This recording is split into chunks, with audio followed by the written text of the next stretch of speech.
নমস্কার বন্ধুরা, কেমন আছেন সবাই? লাড্ডু মণ্ডল চ্যানেলে আপনাদের সবাইকে স্বাগত।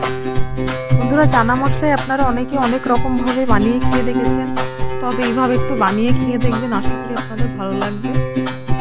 আমি একটু অন্যরকমভাবে একদম নিরামিষ চানা মশলা বানিয়েছি, কোনো রকম পেঁয়াজ রসুন ছাড়াই।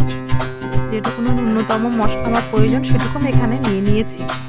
চানা মশলাটা এর মধ্যে লবণ দিয়ে আলুটা দিয়ে আমি এখানে প্রথমে কুকারে 4 থেকে 5টা সিটি দিয়ে এটাকে আমি নামিয়ে নেব।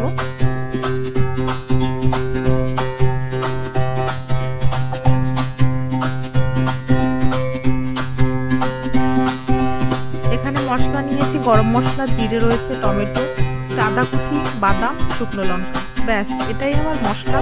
আমি এখানে আর কিচ্ছু দেবো না। সিটি মারছে দেখুন, 5 থেকে 6টা সিটি দেওয়ার পর আমি নামিয়ে নেবো। মশলাটা এখানে আমি পেস্ট করে নিয়েছি মিক্সিতে।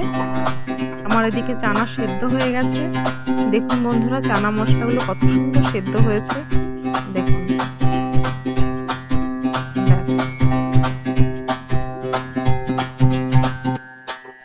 মোটামুটি হয়ে গেছে এখানে। এবার আমি কড়াইতে তেল দিয়ে নিয়েছি, তেল গরম করতে দিয়েছি। আমি মশলার যে পেস্টটা করে রেখেছিলাম তো সেটা আমি এখন ওখানে ফ্রাই করবো ভালো করে। কালো জিরে আর একটা শুকনো লঙ্কা দিয়ে নিলাম আমি।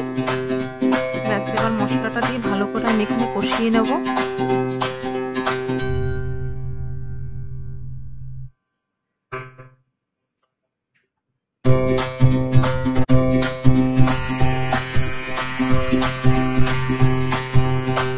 মশলার মধ্যে আমি হলুদ আর লবণটা দিয়ে দেবো, কালারটা সুন্দর চলে আসবে। ভালো করে ফ্রাই হয়ে যাবে যখন, তেলটা একটু কাটা কাটা মতন ভেসে ভেসে উঠবে। ভাসা ভাসা হওয়ার সঙ্গে সঙ্গেই আমি চানা মশলা এবং আলুটা সিদ্ধ করে রাখা আছে যেটা আমি দিয়ে দেবো।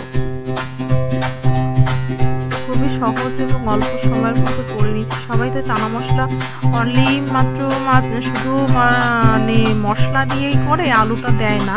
আলুটা অনেকে স্কিপ করেন এখানে, তবে আলুটা দিয়েও করে দেখবেন এবং উইদাউট পেঁয়াজ অ্যান্ড রসুন বাদ দিয়ে করে দেখবেন। আশা করি আপনাদের ভালো লাগবে, একবার চেষ্টা করে দেখতেই পারেন।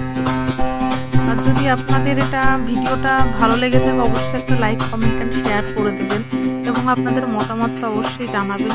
না হলে আমিও আপনাদের ছাড়া ইন্সপিরেশনটা পাবো না। আপনাদের কমেন্ট আমাকে ইন্সপায়ার করবে। তো আপনাদের সকলকে অসংখ্য ধন্যবাদ ভিডিওটা দেখার জন্য। যদি ভালো লাগে অবশ্যই একটা লাইক করে দেবেন।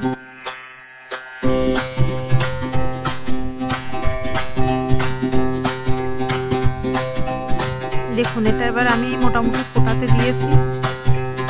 যেহেতু সব কিছু বয়েল করাই রয়েছে আগের থেকে, তো মোটামুটি ফুটে এলে একটু মাখো মাখো মতো হলে, দেখুন মাখো মাখো মতন অবস্থা হয়েছে, নামিয়ে